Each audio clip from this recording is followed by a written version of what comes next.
BHM, the Media Project.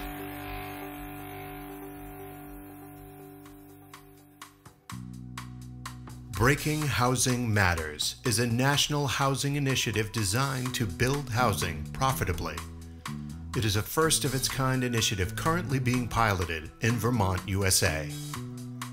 BHM brings multiple key stakeholders from the housing development ecosystem together to solve the dual issues of affordability and profitability.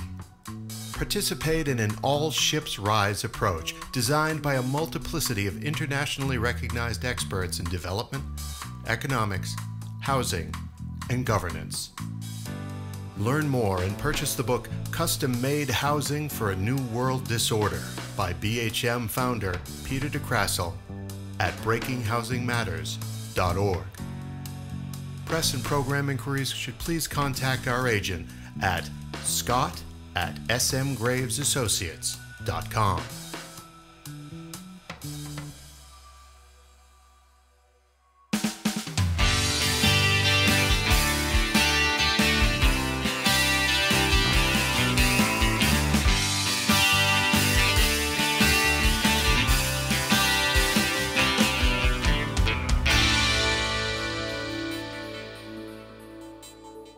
Hey, good afternoon, all you Are We Here Yet fans. Scott Graves here, your host, back for another episode of the Are We Here Yet podcast. This afternoon, I am, my guest is, I'm joined by Juliana Dodson from the great city of Keene, New Hampshire. She is the deputy director of the Hannah Grimes Center and director of one of their programs we're going to focus in on today called Radically Rural. Radically Rural has an event coming up in September. The focus of our conversation today, we're going to talk about what some people might consider the more recently developed and also more intangible. We're going to talk, and it coincides with the theme of their event coming up in September, the issue of division among us and how we need to deal with that and navigate it so that we can get to better outcomes in the work that we do in community development. That's a mouthful. Juliana, thank you for joining us today. Thank you so much for having me. I'm excited to be here. You know, I first heard you on, shout out to Dane Carlson down in Texas. I heard you on his podcast and I said, man, you know, I can't remember what happened first. I think we connected on LinkedIn and then I heard you on his podcast, and this isn't the first time that's happened. I was on his podcast 3 years ago. He just has his finger on the pulse, doesn't he? He just gets the right people at the right time. Yeah. Today we're talking about the opposite of that, if you will. You know, in his really seminal book entitled Bowling Alone, more than 20 years ago, Ken Putnam talked about this. And he's actually, I think, featured in this event you have coming up. Is that correct? Yeah. So Bob Putnam, he actually lives. Oh, I'm sorry, Bob Putnam, not Ken. Yeah, Putnam. no worries. Who's Ken Putnam? Maybe somebody you knew in high school, or who knows. Maybe. Yes. It's funny because I went to college with a guy named Wendell Murray. And so very close to Wendell Berry. Yes. Anytime I talk about Wendell Berry, like my staff will be like correcting me. I'm like, oh shoot, which Wendell am I talking about?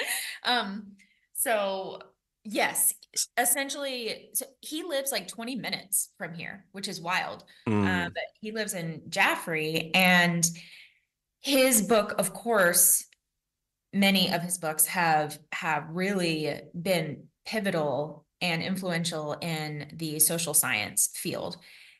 And through many different connections, we realized that his co-author of his last book, called The Upswing, also moved to this area not too long ago, Shaylin Romney Garrett.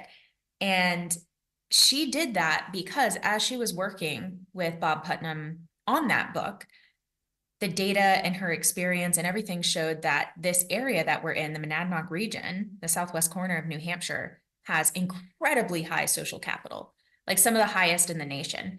And so what else would a scientist do but like follow the data, right? So she's like, well, we're going to move there and we're going to live there. And so I actually recently met with her, and it was just so much fun to hear about the kind of live on the ground, what is it like to move to an area, because of high social capital. And then what is that like in reality when you have kids and you have, you know, school drop-offs and this and that, and like you're trying to navigate life. So that was really interesting. But what we're doing actually is I have not yet gotten an audience with Bob Putnam to personally invite him, but we are screening the night before the summit the documentary Join or Die.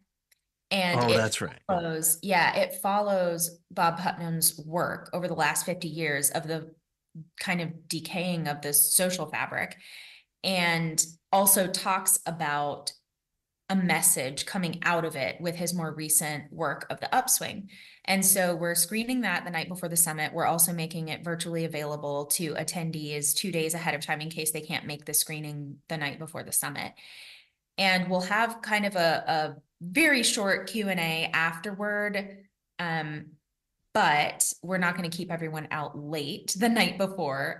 They have 2 full days of the summit. But then in the closing, I'm hoping to incorporate, we'll like play clips of the documentary, and I'm hoping to really incorporate an authentic conversation about what this means. Because one of the things that Shaylin said during our conversation, which really stuck with me, she's like, I have sat in room after room after room of people who are willing to sit behind their desks and do quote unquote weaving work all day, but they can't knock on their neighbor's door.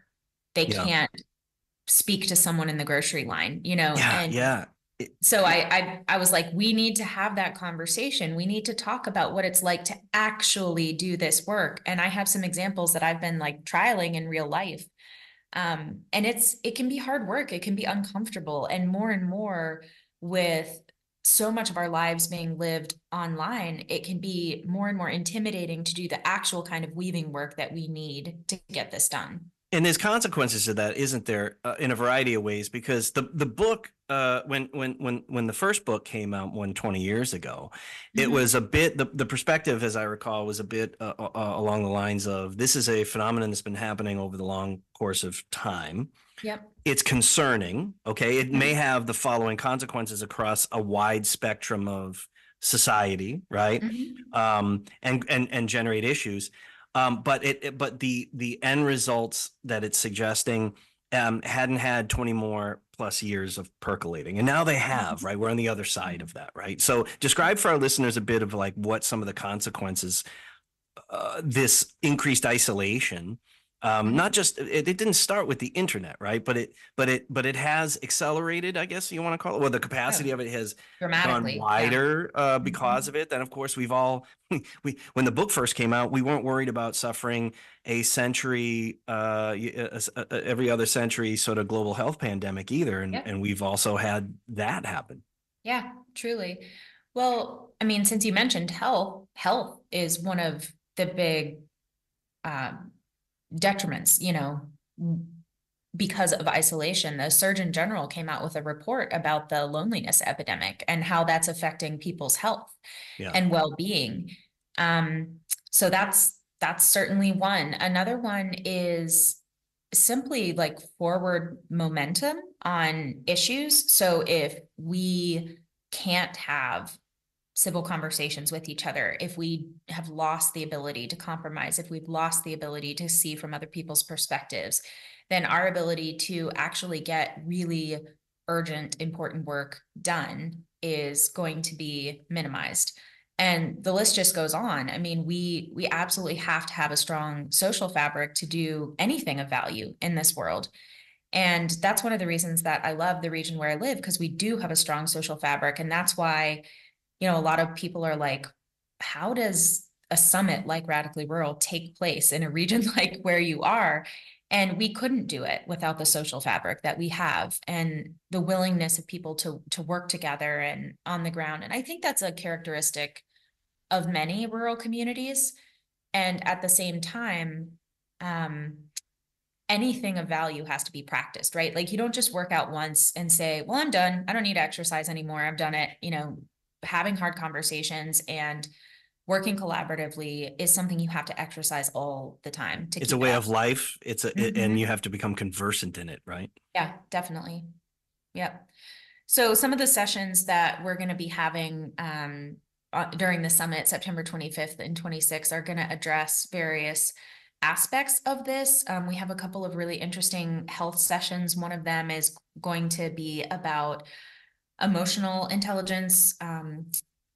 And we have Mark Brackett coming, who's with the Yale Center on for Emotional Intelligence, and he's going to be talking about how emotions can influence behavior outcomes, right? So for those who are suffering from addictions, they might know the right thing to do, but or the thing that's going to better their health, but they're not doing it. What is behind that, and how can we help small communities on the both treatment end, but also the preventative end with that? Because as you know, in small communities, it can be really hard to even get people to the facilities that they need to get to. And the more we can help each other and the more we can prevent, the better off we'll be. But any kind of innovative work requires that really strong social structure to be able to do that, rather than, like, let's say you're walking down the street and you see, an older person who seems to be in distress. Like, nowadays, it's like people will call the police and say, hey, there's someone who looks like they might be in distress at such and such street, instead of just walking up and saying, hey, can I help you? And so we've got to be able to do that sort of thing, to be able to get anything done. Yeah, and I want to explore a bit, some of the it seems like timing when we're talking about this is a major issue. So I'll give you an example. We understand, if we agree, and we understand, all of us, that that among other negative side effects of poverty, right, is the isolation that poverty creates. Sometimes that isolation is physical, right? I don't have a car. I don't have any other mode of transportation. I live in a rural place. I'm broke all the time. I just stay home, right? But when we're talking about the healthcare, the mental health issues, right, associated with this form of isolation, unless I'm institutionally in a position to immediately alleviate that poverty, right, I've got to find some more creative ways to alleviate the more immediate issues of social and health related negative outcomes, right, that are going to so what's the conversation around how we do that in a world? Because if we're talking about rural places, we're often always talking about poor places as well, economically. Yeah, they definitely can go hand in hand. They don't always, but I would say, well, maybe ask, like, more specifically, like a scenario. Give me a scenario, I guess. I mean, if we know that somebody's suffering from mental health problems, and the mental health problems are recurring, and they're recurring, and the isolation itself, it has a lot to do with the contributing factor of their poverty, right? They don't have access to the right resources. They're maybe not, regularly employed, et cetera. So, what do we say to that person when, well, you got to hang out with friends more, right? You need to get more connected, right? And conversely, I don't see, like, more people going to visit that person is a start, right? But it doesn't solve the issue, right? And maybe there isn't an answer to this. Well, actually, putting it that way, I would say one of the ways that a network like ours would address that is we would find innovative approaches, such as, let's say there's a neighborhood, or a rural kind of area that has started their own lending library of like quality vacuums, lawnmowers, or yard tools, or anything you can imagine, just things that people need for their everyday lives that not everyone can afford, but would actually make a big difference. I mean, even like a clothing library or something like that. So if you get this sort of, everyone can bring something, everyone can take something, that's really pragmatic. And when you're doing that, you're meeting people, you're engaging with them, and you're starting to form community, and you're perhaps getting some of the tools that you need to start to reverse that cycle. So part of it is like, yes, we need good policy. Yes, we need good programs. We need that top-down sort of infrastructure and framework. But we also just need to help each other as people and be willing to do that. And that's where the bottom up. I mean, we should be approaching issues from every angle you can imagine, right? And so what we would do is we would take a model like that and we would share it and we'd be like, hey, this worked for this community. What problems did you have when trying to get this off the ground? What worked? What didn't work? Can this be replicated elsewhere? And then we'd share it and people get really good ideas that are implementable in their own communities.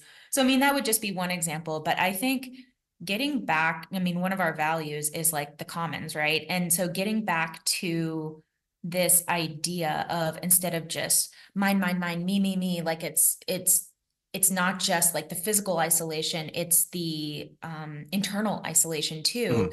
It's like, how can we share? How can we do this work together in ways that will really benefit us personally and collectively, and benefit our engagement with the earth too? Because if you think about the lending library example, I mean, not feeding into just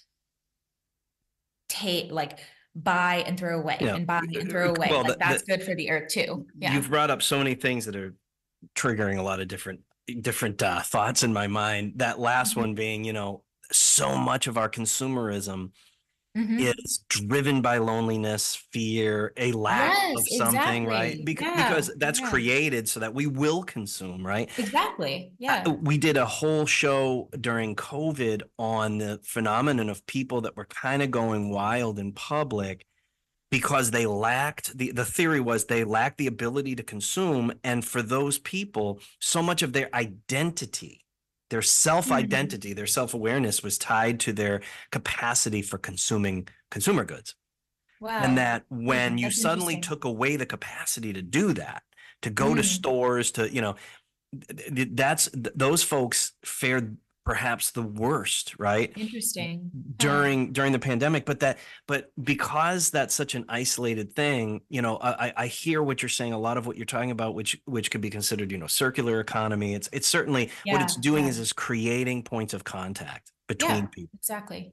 You know? Exactly. Well, and there's, you know, if you bring up circular economy, actually the very first virtual roundtable that we did. So Radically Rural started as a summit, in 2018. And then in 2021, when I was hired with some grant funding, actually through NBRC, Northern Border Regional Commission, we were able to start year-round programming as well. And so our very first virtual roundtable was with two brewers out in Oregon who had brought back refillable bottling in the state of Oregon. And this was still, you know, 2021 was still pretty pandemic-y, you know, at that time. And they were talking about how doing this work was actually really good during COVID because it gave people a reason to see each other again. You know, they'd bring back the bottles and they would have a conversation.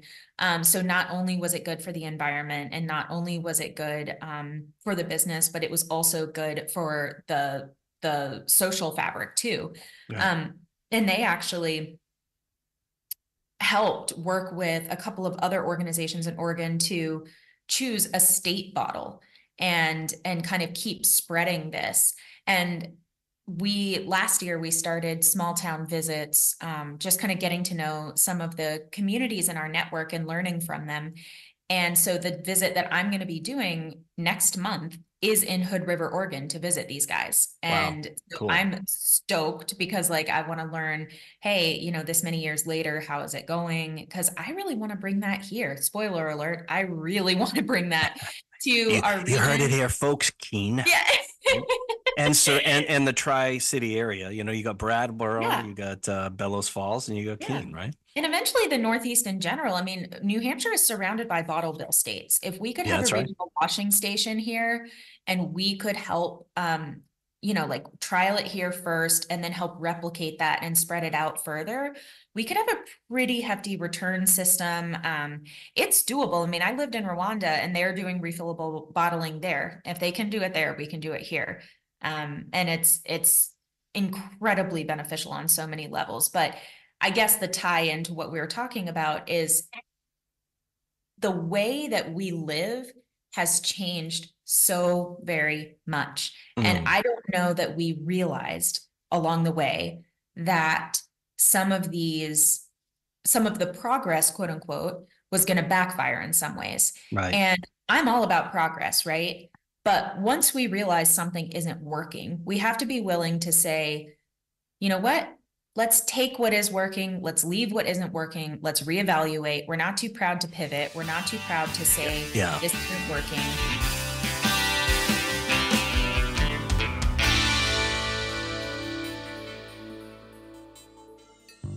Imagine a vibrant region that embraces innovative technology and systems, allowing individuals and businesses to grow and thrive within the natural and cultural lifestyle of Vermont.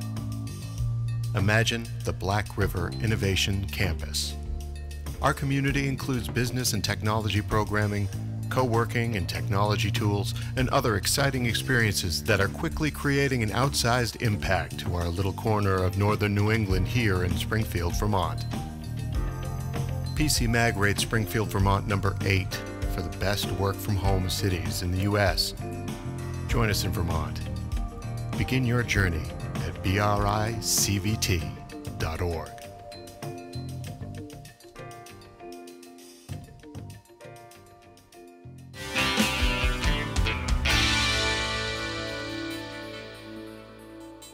That brings another thing to mind. Isn't a lot of that we typically in our culture here in North America, and this is hundreds of years in the making, right?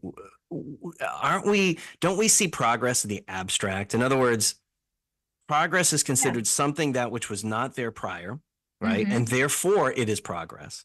And whether Right. we like that progress or not, it's the slow march of progress. Mhm. As opposed to, well, we've got a lot of human experience, right? So let's Yeah. take the best parts of all of it, right? Exactly. We've spent 60 years isolating the elderly away Yeah. from us. We throw them away, right? Mhm. We throw children away. We Yep. discount, with rare exception, their ideas until they're old enough to vote or old enough to buy a car, Yeah. and it makes one think, what consequences does that have on the development of society? Yeah. I mean, little wonder why we are where we are Mhm. in relation to what you and I are talking about as a focus today.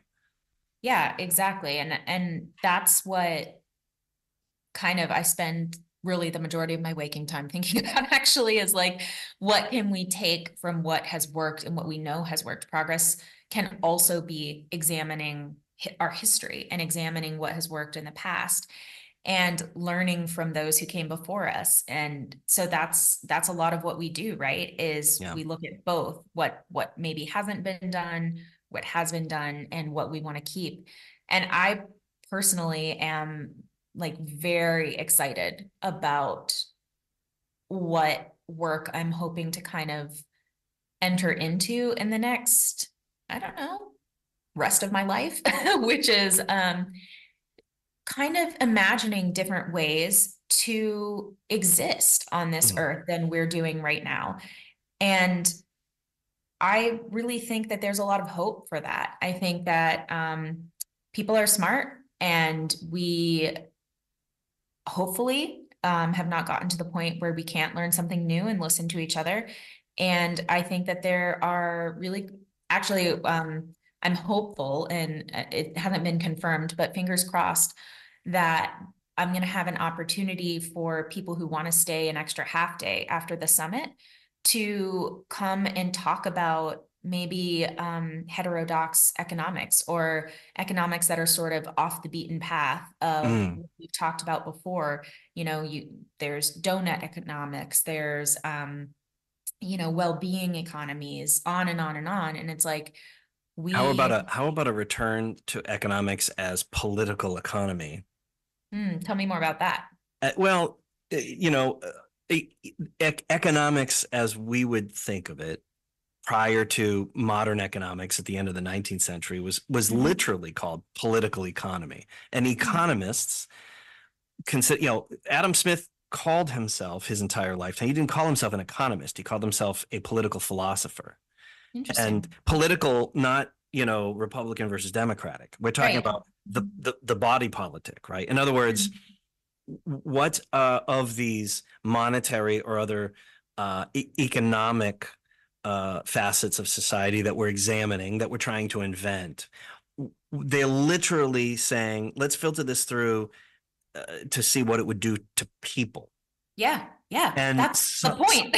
And right. And Yeah. right. Like you and I are having this conversation, and like that is the point, right? But Yeah. by the end of the 19th century, we have the modern idea of economics as strictly it's very theoretical and based in combination of fiscal policy and capitalist or other major structural financial structures, right? Yeah.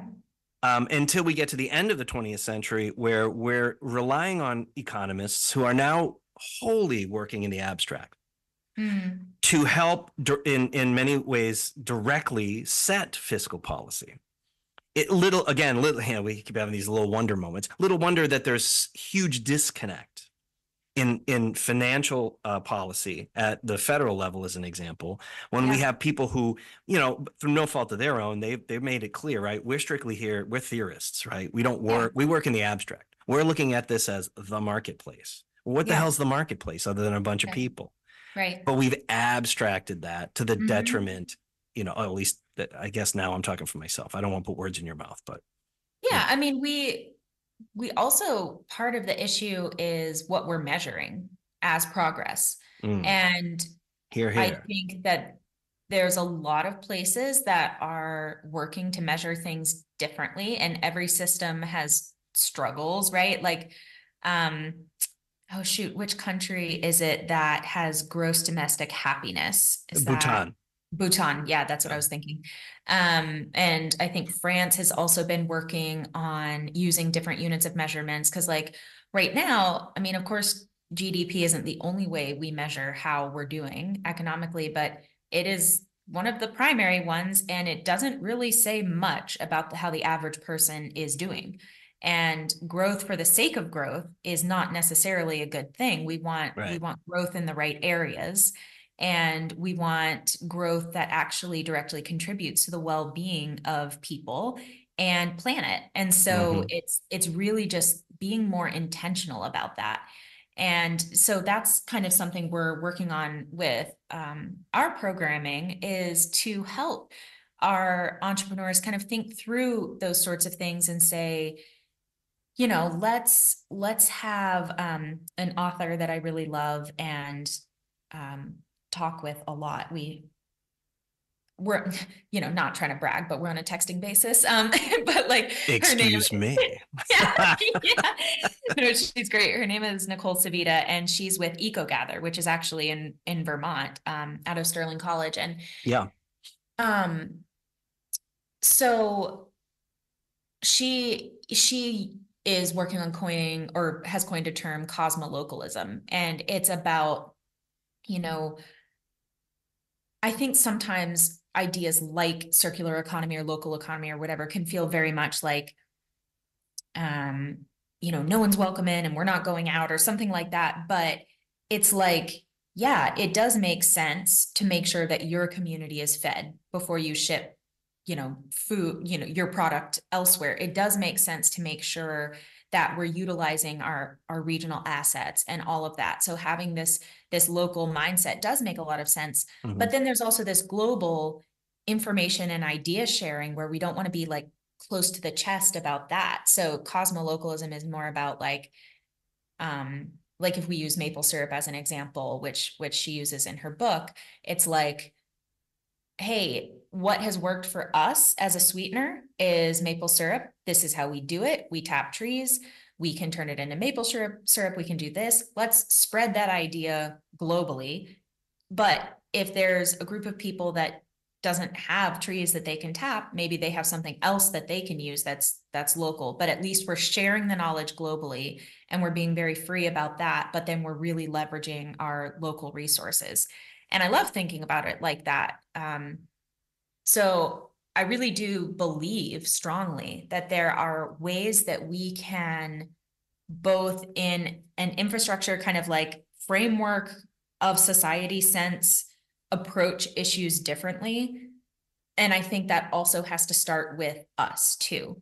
So this year, for example, I moved to a new place a year and a half ago, and it's not like a ton of land, but the land I think it's a little less than 2 acres, but the land that's there has extensive gardens on it, vegetable gardens. And I can't keep up with it on my own, and I'd like to share it. So I just kind of put it out there to my Facebook group and was like, hey, I'd really like to share my land with anyone who would like to share it this year. And, you know, you may not be able to keep up a garden on your own, but you'd like fresh vegetables.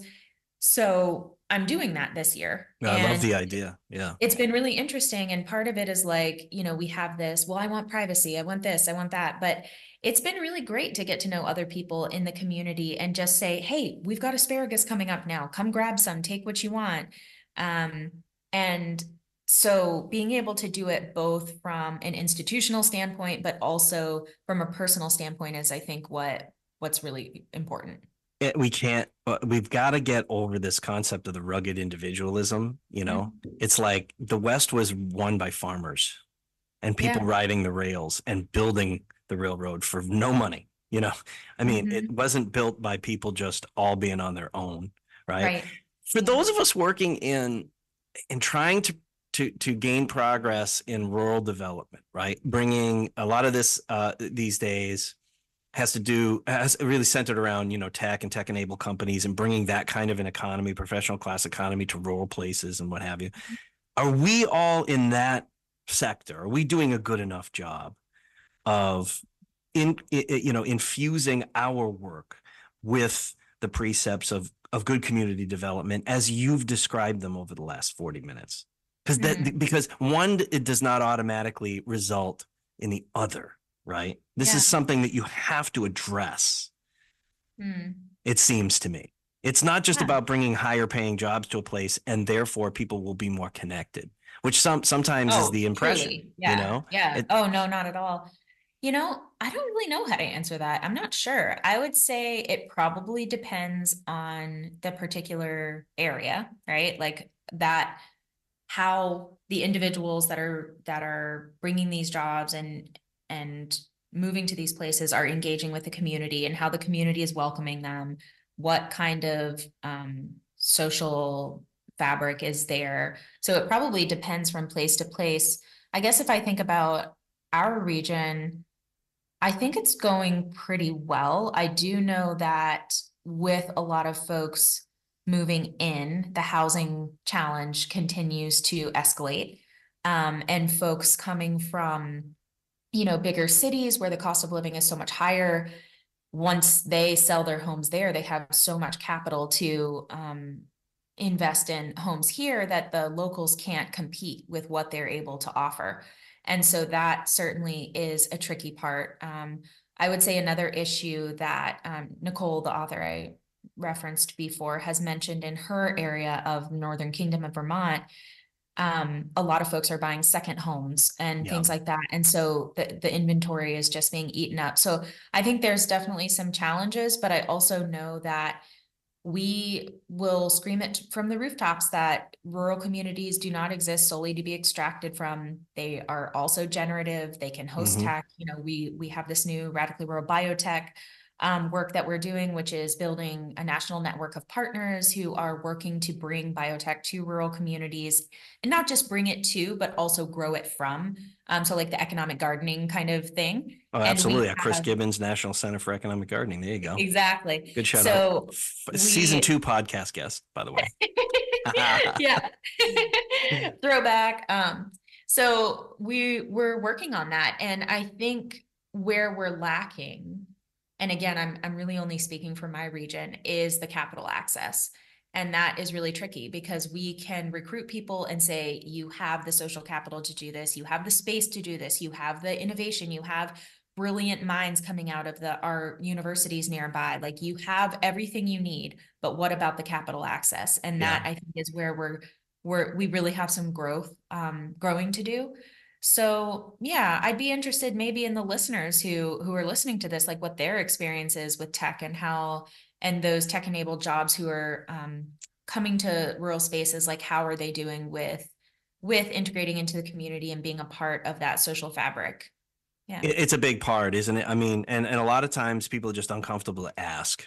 It's hard to ask for money, but it's Yeah. the one until we form something other than the capitalist society we are, it's Yep. the fuel for a Yeah. lot of good work. It is. Or it can be, you know what I mean? As long as the work is good, right? Yeah. But it is a fuel nonetheless that is needed to, you know, for people to gain even more access to it and the Yes. other resources that are necessary to create higher paying jobs. Not just higher paying, but, you know, there's, you know, we talked earlier about measures. Like, what about the measure of, is this work meaningful? In other words, is it Yeah. desirable to the people doing it? Yeah. Does it make them want to get up every day and do it? You know, do Yeah. they see a future in it? I don't think we can estimate the importance of that to all this other stuff we've talked about. Are people spending their time doing something that makes them feel good, feel Yeah. desired, and makes them in turn want to be around other people? Well, and I would also say, and this is, oh man, this is a different kind of podcast that I've been on. And thank you for giving me the opportunity to talk about this stuff. But I'm just going to You're go welcome. out on a limb and say that, you know, part of the benefit of scaling back from this like unhinged growth that we need to keep up, is that working a little bit less than we have to work also works, because not only if you have a job that you find value in, but if you're not spending every ounce of your energy and waking time on it, guess what you're doing? You are out there in your garden. You are out Yeah. there connecting with your neighbors. You are out there caring for your aging parents. 100%. You're educating yourself. You all of a sudden the creative part of your mind is being unlocked, you know, like we will actually have a better world, a better community, better innovation all around if we're not just driving so hard to do our work so that when we're done with our work, we can buy the things we need. And then, in order to buy the things we need, we have to do our work. And it's this like vicious cycle. But I would add that in there too. It's better for the people, but it's also, if you own a downtown style business, what you need are more professional class people that have two very important things: not only money, but they also need to have the time to enjoy the product or service that you have, right? You want more restaurants in your downtown. Don't give them a grant for $3,000 to pay for their electric bill, right? While they try to figure something else out. Yeah. Put the money into more people that are making a higher wage at work they enjoy and work they're doing for a reasonable amount of time during the week. Exactly. And the right amount of critical mass of people with both time and money are going to go to your bookstores. They're going to go to your performance spaces. They're going to go to your restaurants, right? Yeah, it's true. Yeah. Well, this has been a fantastic conversation. And I'm hoping you would consider to come back to the podcast at some point in time. You know, you're so close by. Maybe we'll show up. Yeah. We'll show up in September, and we'll just, you know, go rogue and start recording all kinds of people and talk to you there at the event and stuff like that, you know. And, I love that. Yes. Yeah. Because we need to have more conversations about this kind of stuff. Yeah, I agree. So, I mean, one thing, you know, kind of talking about trying to be as inclusive as possible and make sure that this energy and these ideas in concentration happen during these days, as we have sliding scale tickets, so that it just removes one possible barrier to getting here. So if you just go to www.radicallyrural.org and you click register, there's a whole long list of tickets because they're all at different price points, and you can literally just pick whichever one you want. Like, we trust you. Nobody's asking. You can. Yeah. And having been someone that has, you know, had to use financial aid in the past, it's like really nice not to have to feel like you're asking or proving that you need it. We trust you. So just anyone out there is welcome. And it really is kind of like I don't know, it's an odd combination of being like a vacation for your mind while also stimulating your mind, like at the same time. But just like imagine 2 days where you just get to talk about ideas and you get to brainstorm together and you get to learn skills, but it's fun and there's art weaved throughout it. We're gonna have pop-up stations for like practicing skills for hard conversations. We're gonna, you know, we have an amazing dinner, and we end with a dance party at a local coffee shop, which is pretty fun. I'm in now. I mean, truth be told, I was going to go before, but but I didn't even, and that was before I even knew there was a dance party. Oh yeah. Well, my sister comes up from North Carolina to photograph every year because I know that I can exploit her. Hello. I mean, I'm sort of kidding, but she'll just show up and be there all day Of and be course. happy to do it. And so she at the ending party last year, she was like, "Man, these policymakers can get down." I was like, "Yeah, they can." They're the hit, all of us hip people that were in the entertainment business, Yeah. and the record business and what have you. After that collapsed, economic development. They went into all kinds of crazy things. Why not? Yeah, exactly. Well, This is great. folks, Thank you for having me. no problem. We want to remind everybody we'll have full access to Radically Rural's September event and to the Hannah Grimes Center on the episode page for this episode. Juliana Dodson of the Hannah Grimes Center and director of the Radically Rural program, thank you for coming on the show. You're very welcome. Thanks for having me. SMG's Are We Here Yet podcast is a production of M the Media Project and SM Graves Associates. Learn more at smgravesassociates.com.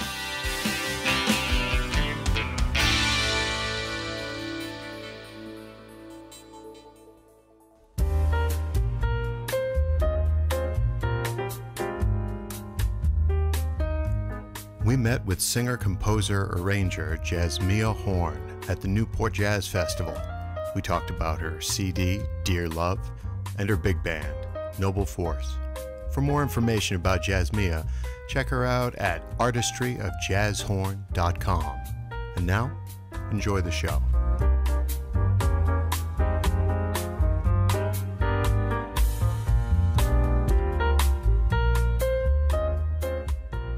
This is Jazzmeia Horn inviting you to join me in the Jazz Room with host Joan Watson Jones. 2, 3, 4. Hello, welcome to the Jazz Room. I'm your host, Joan Watson Jones. Thanks for stopping by. Come in, relax while we enjoy great jazz. Each week we present the music of independent jazz artists as well as those we've grown to love through the years.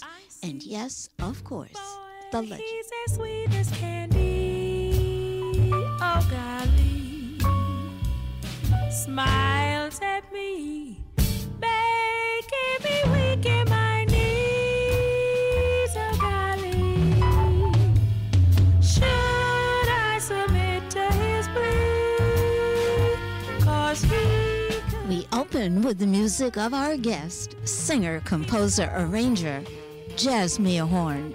We met at the Newport Jazz Festival.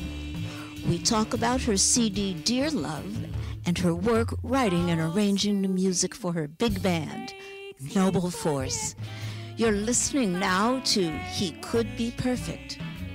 Enjoy. then he treats me like a queen of a say. It's insane. Should I submit to the book? 'Cause no other woman he loved. He's so sweet. He's a G. He could be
do I see? Boy, he's as sweet as candy. Oh, golly, smiles at me, making me weak in my knees. Oh, golly, should I submit to his beat? 'Cause he could be perfect for me. He's so sweet. He's a dream. Talks to me, makes me forget my own name. What a shame. Then he treats me like a queen, I must say. It's insane. Should I submit to the no other woman he loved? He's so sweet. He's a dream.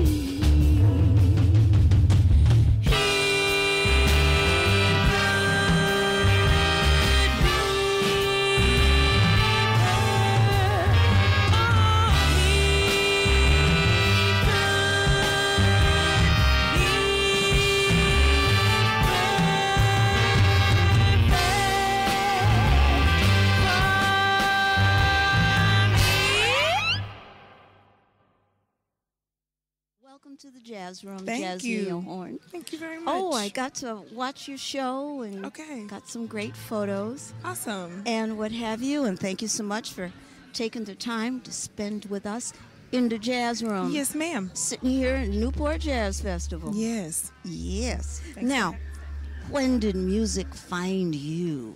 I was 3 years old, and I started singing at church with my grandfather's choir, and my mom was singing in the choir, and I wanted to do what she did. Everybody kept saying, you can't sing, girl. And my mom told me, don't listen to them, you just sing from your heart. And I went up there, and they were shocked. And that was the first time I had ever performed or, had that kind of experience. And from then on, I sang in elementary school choirs. My mom played music around the house growing up, like top 40s music and, Betty Wright and Luther Vandross and anybody you can think, Mary J. Blige, Erykah Badu, so many great artists. Stevie Wonder, I remember having all that music playing when we were home, either cleaning up the house or, doing something like that. So it's always been there. Oh, yeah. I know. I know. And how did music get involved in your life? From the time it found you to the time it said, hey, girl, you and I are going to have a journey. Well, I ended up going to a high school, a performing arts high school, and that's when I really found out that I was actually going to do it forever, like that it was actually going to be my passion. And I think that was the moment when I actually knew for certain that music was going to be in my life forever. Yeah. And I started going to concerts and checking out different. I think one of the first jazz concerts that I had ever heard was Chick Corea. It was Chick Corea, John McLaughlin, and Brian Blade. They were playing. my. They were playing in Dallas, Texas, in 2008 or something, 2007, 2008, and I was like, whoa. Yeah, concert that I'll It never spoke forget. to you. Yeah, it did. You're listening now to Nia.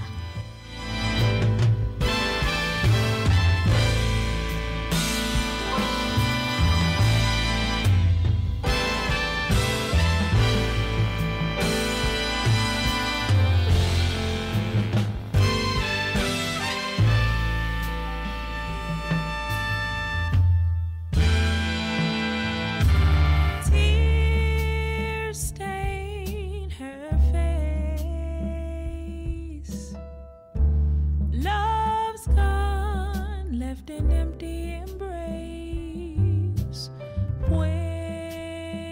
will she find her place? Purpose, home, and grace, love for her Nia. Tears stain her face. Love's gone, left an empty embrace. When will she find her place? Purpose, home, and grace, love for her Nia. As she looks into the mirror,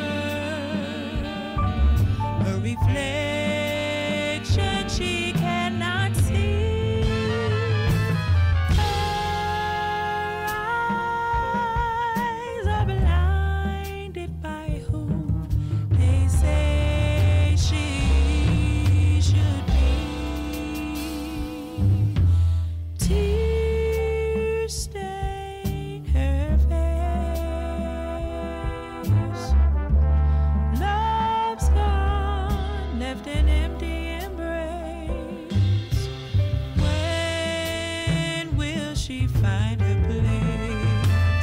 Purpose, home, and grace, love for her Nia. Love for her Nia.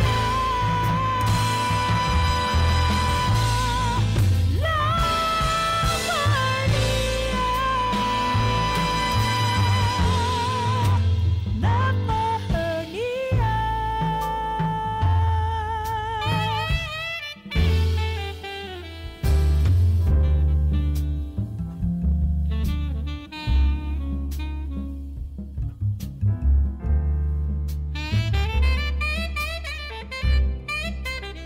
Nia.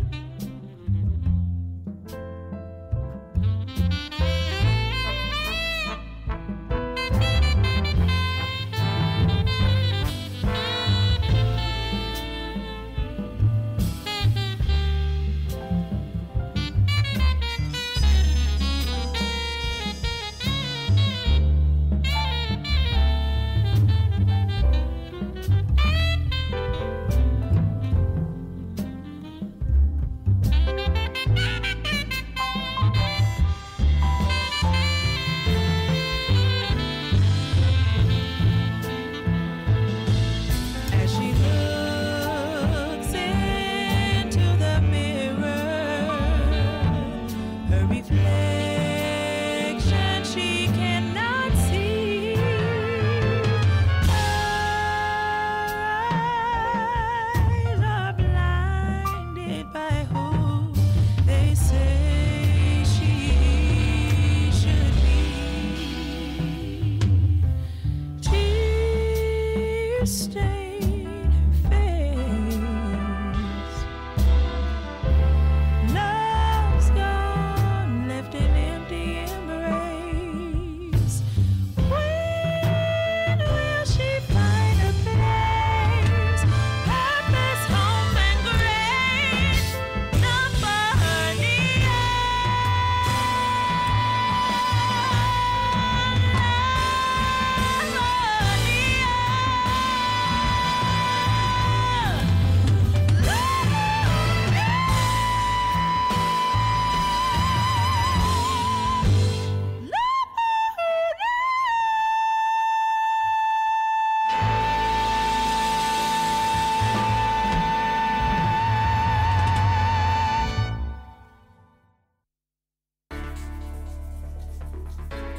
The Vermont Technology Alliance.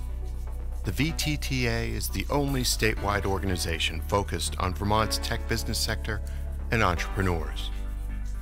Our business members are Fortune 500 companies, startup founders, small business owners, and soloists. We provide advocacy, recruiting of tech talent, events, and other networking opportunities. We are the heart of the tech ecosystem in Vermont. Become a member now at vtta.org. The Vermont Technology Alliance. Tech thrives here.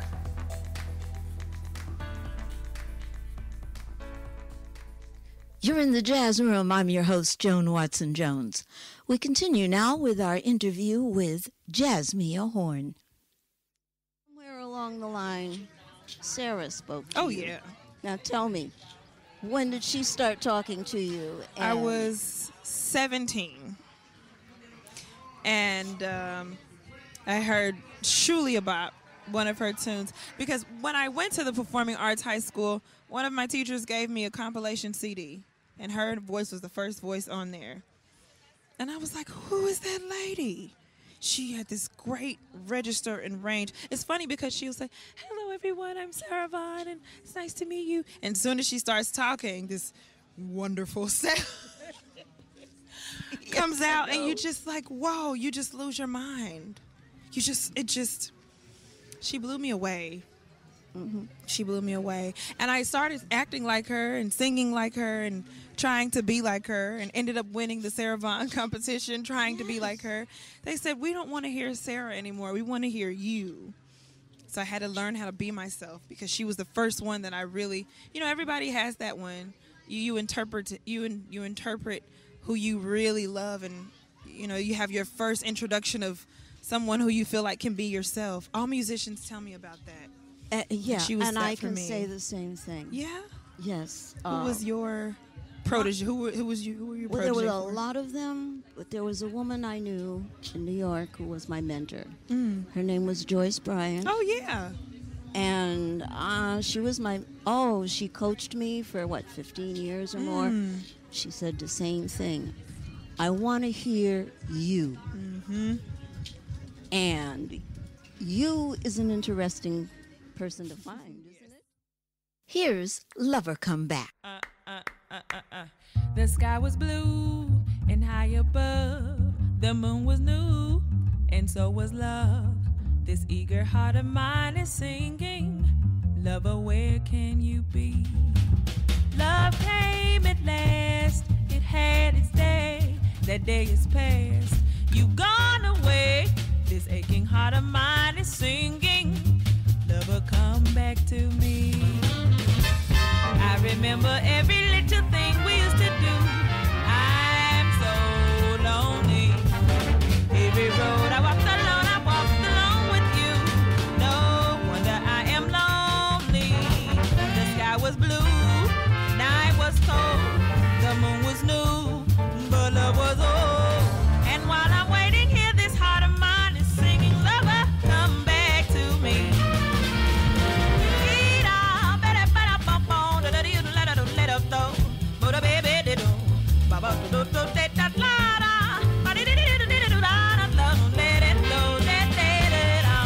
Remember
Jazz Room. I'm your host, Joan Watson-Jones.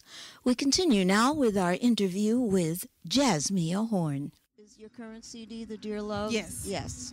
And that's quite a project. Thank you. Oh, my goodness. Very ambitious and very cool. Thank and you. very... It's good to see women getting up there and doing the whole 9 yards. Thank you very much. Project. How did it come to you in your head? Yes. Well, I wanted to kind of put a mark out there. You know, I wanted to do another staple album. My first record was full of standards, and I just wanted to show everybody, hey, I can actually sing these standards. And then my second album, I wrote compositions that kind of sounded like standards, but they were bringing in a little bit of the sound that's out there, contemporary sound that's out there. And then I wanted to even go higher. So now we have these standards, and then we have standards with arrangements, and now we have arrangements and compositions. It just keeps going higher and higher. You know, everyone has to evolve. So I said to the record company, I said, I want to present this big band album because I don't want to be older. I don't want to be in my 40s and 50s before I start singing with big bands and my own compositions. I want to do it now. I was 30 at the time. I'm 31. I said, I want to do it now. They looked at me like I had 10 heads. That's normal. It's normal for life. We just keep moving. Keep it going. We just keep moving. That's and right. Do what our passion is. That's right. Oh God, I understand that one. Now you added spoken word to this. Now, let's go into the spoken word. My grandfather's a pastor. My dad was a minister of music. I feel like there's some kind of ministry within me. It may not be the gospel, but it's my truth, and I want to share it. And I figured the best way to share it is utilizing my platform to be able to do that. So just adding that spoken word is just another element.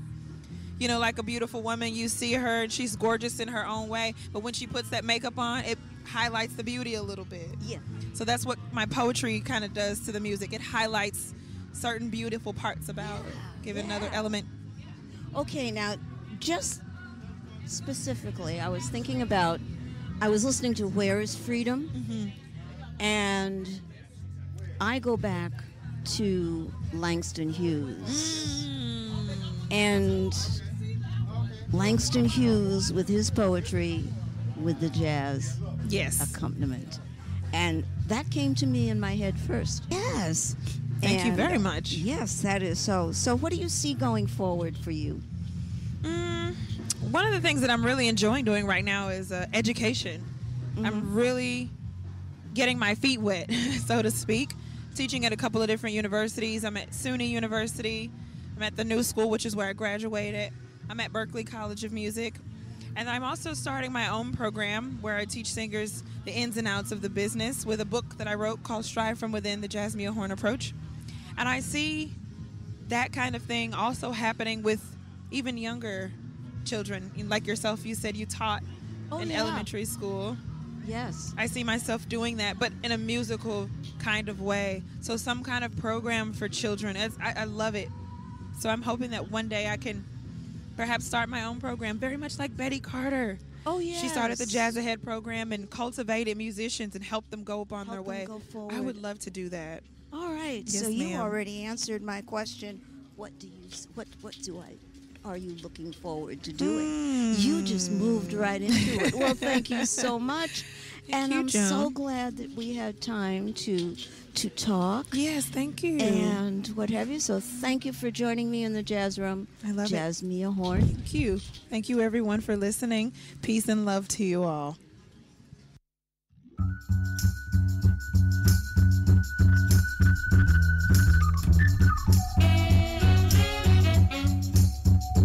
You're listening now to Where's Freedom? Learn more about Jazzmeia at www.artistryofjazzhorn.com.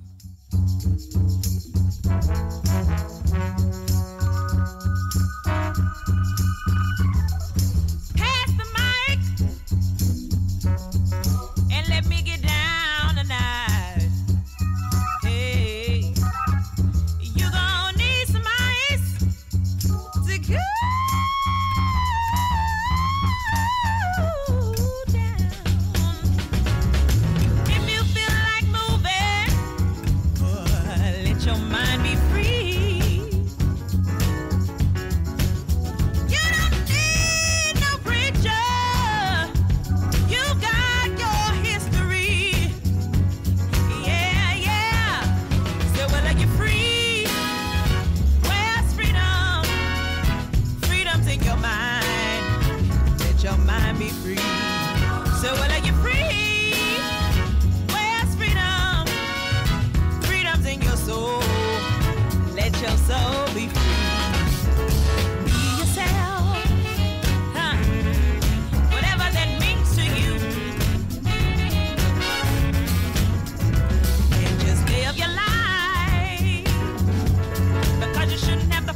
to the end of another show.